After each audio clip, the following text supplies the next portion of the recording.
We've done everything we can. We're just at wit's end right now, knowing what to do with it.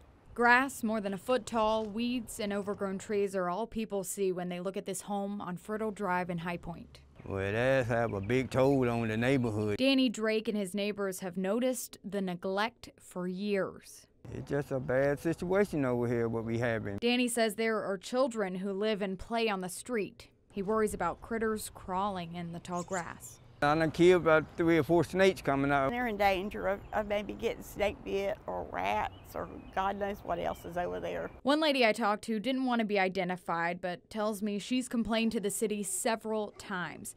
In addition to the public nuisance, there's also a minimum housing violation on this house, meaning it's not livable.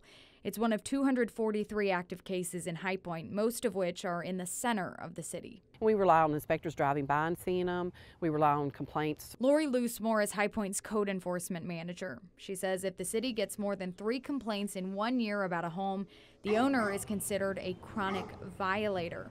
The owner of this home on Friddle Drive was one in the past. If they're in violation the following year, we send them a notice in January and it says, hey, last year you were a chronic violator. This year we're giving you a heads up that we are not going to send you another notice. There's a sign in this front yard placed nearly 2 weeks ago, letting the homeowner know they have until Tuesday to cut the grass. If it isn't done by then, the city will place a lien on the property for the cost to cut it and an additional $125 fee. The property owner has rights, and you have rights as the citizen who lives next door, but if we're going to put a lien on their property or do things and we want to be able to recoup that money, we need to do it legally. If they don't get the house, ready for a little bit while, people to live in, they might as well just tear it down.